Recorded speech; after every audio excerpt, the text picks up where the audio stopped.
Madame Chalas. Oui, merci Monsieur le maire. C'est la saga du restaurant du musée. Donc on est déjà à 3 saisons en réalité, hein. La saison 1, c'était la fin du 5, le conflit avec Pierre Pavie. La saison 2, avec votre copain Pascal Clouer de l'association Les Fusées. Pascal Auclair, pardon. Oh, excuse-moi, cher Pascal. Ça m'a échappé. Je n'ai pas entendu la blague. Donc, avec votre copain Pascal Auclair, de l'association Les Fusées, la fête des tuiles, le favoritisme, etc. Et le café Andry, donc un échec couru d'avance que nous avions annoncé et qui a eu lieu. Voilà donc la saison 3. Et là, 3 candidatures, un lauréat, des copains certainement, car comment expliquer autrement ce choix face à la candidature d'un chef 2 étoiles Michelin et de l'étoile verte. Un pro qui fait de la qualité et qui détient en plus de ses étoiles Michelin une étoile verte. Ça veut dire quoi que cette étoile verte? Ça veut dire que ce restaurant respecte l'environnement de manière très concrète, a été audité selon des procédures intransigeantes, produits locaux, circuits courts, saisonnalité, réduction du gaspillage. C'est une gastronomie engagée, écolo, et pas seulement une excellente table. Et pourtant, ce projet n'a pas été retenu. Diable! Alors, je pose une question simple. Qu'est-ce qui a été refusé au fond?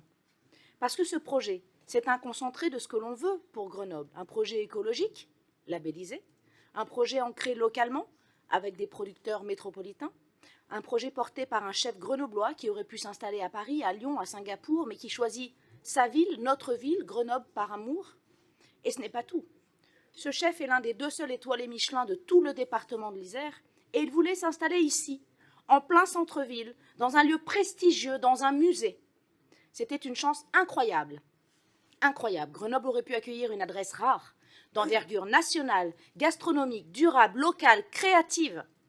Pour une fois, on ne parle pas d'un restaurant de plus, d'un fast-food ou d'un junk-food. On parle d'une signature, d'un symbole, on parle de gastronomie. Et justement, dans le musée de Grenoble. Et un grand chef, n'est-il pas lui aussi un créateur, un artiste?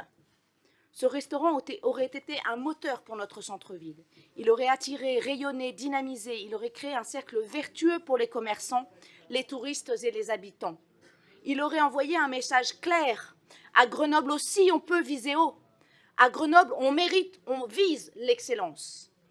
Mais en refusant ce projet, vous donnez l'image de votre politique telle qu'elle est en vérité.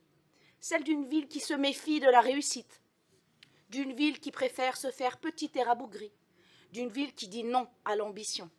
Contrairement à ce que vous pensez, on peut être engagé et ambitieux, écologique et attractif, ancré localement et ouvert sur le monde. Ce projet, c'était une preuve de confiance dans notre ville, et vous l'avez laissé filer.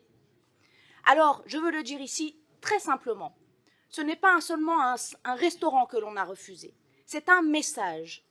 Vous avez refusé une dynamique, une fierté, un symbole, et vous continuez à manquer ce genre d'occasion. Alors oui, Grenoble rétrécit année après année depuis 2014.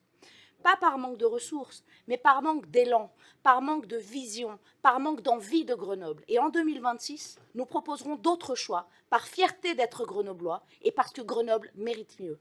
Merci. Oui, merci, monsieur le maire. Sur cette délibération, c'est quand même un peu n'importe quoi, permettez-moi, puisqu'en l'occurrence, la délibération d'urgence, il ne me semble pas que c'était celle-ci, puisqu'elle était déjà dans l'alias des délibérations, monsieur le maire. Donc, je pense que ça n'a rien à voir avec la procédure d'urgence et que nous découvrons le nom du candidat retenu, du lauréat, pendant le conseil municipal, que de surcroît, 2 membres du jury qui auraient dû être déportés, que ce soit madame Lheureux ou monsieur Clouer, viennent de s'exprimer et de donner leur avis sur le sujet. Et votre propre adjointe a donné le nom du candidat qui a été évincé. Je pense que nous avons un problème de procédure sur cette délibération et je vous demande donc le retrait de celle-ci. Et par ailleurs, sur le fond, quand même. Oui, là, c'est moi qui me suis mélangé les pinceaux, mais on n'a pas voté la délibération d'urgence pour celle-ci. Je répondais avec Ahmed Zenati. Là, on est en train de voter un amendement. Donc, je vous ai induit en erreur et vous êtes jeté dessus comme une mort de faim. Mais non, pas une mort de faim. Nous avons voté l'urgence. Vous êtes pathétique de me traiter de morte de faim. Non, mais attendez, vous vous rendez compte? Vous venez de me traiter de morte de faim? Oui, c'est pas une insulte. Il y a beaucoup de gens, malheureusement, dans le monde. Mais enfin, c'est des façons de parler? C'est que vous à avez ses vu opposants. l'opportunité de... Mais non, mais de enfin, critiquer. les procédures, je ne suis pas d'accord avec cette délibération. Il y a une procédure qui est en cours. Vous parlez d'une délibération d'urgence, ce n'est pas le cas.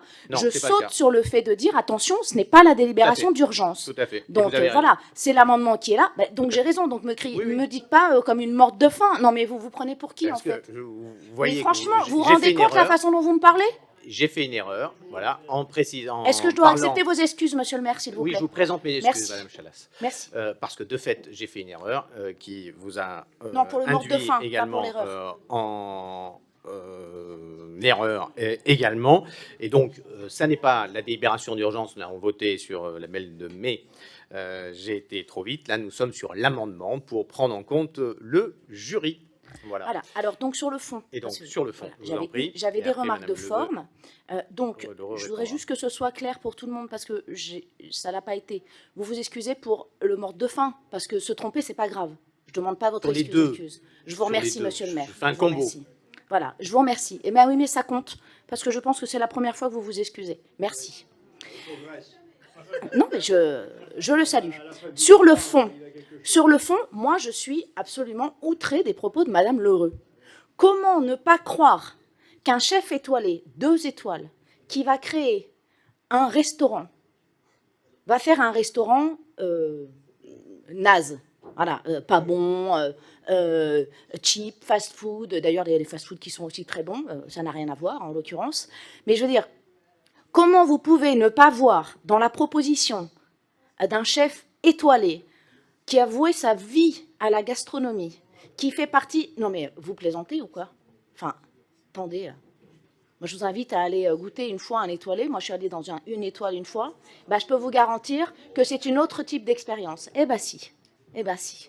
Donc, je veux dire, le jour où un chef étoilé ouvre une brasserie ou un bouillon, comme il l'a fait dans le quartier à côté d'Europol, vers le CEA, c'est un événement, c'est majeur. Des gens viennent de partout pour y manger. Et lorsque un chef étoilé ouvre une brasserie dans un musée dont le fond est le 2e fond le plus important en Europe, après Beaubourg, c'est ça la réalité du musée de Grenoble. On l'oublie, mais c'est ça la réalité du musée de Grenoble. C'est un événement, c'est une inauguration qui peut amener des visiteurs internationaux. Au vu du fond du musée et de l'enjeu de la gastronomie sur ce lieu. Comment vous pouvez ne pas le voir? Comment vous pouvez ne pas le lire? Et surtout, comment vous pouvez le refuser avec un tel dédain pour voilà, un restaurant? Moi, je serais la première à aller y manger, comme pour le Café Andry. On donne sa chance au produit, comme dirait l'autre.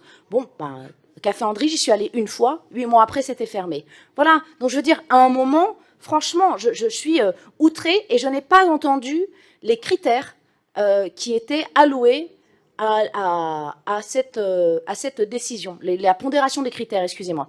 Et je reviens, puisqu'il y avait eu le petit passage à vide là, je reviens sur mes éléments de droit et la légalité de la procédure et de la discussion, puisqu'encore une fois, les deux membres du jury se sont exprimés alors qu'ils étaient censés être en déport et que le nom de l'un des candidats a été révélé. Il me semble qu'il y a un défaut de procédure sur cette délibération. Merci.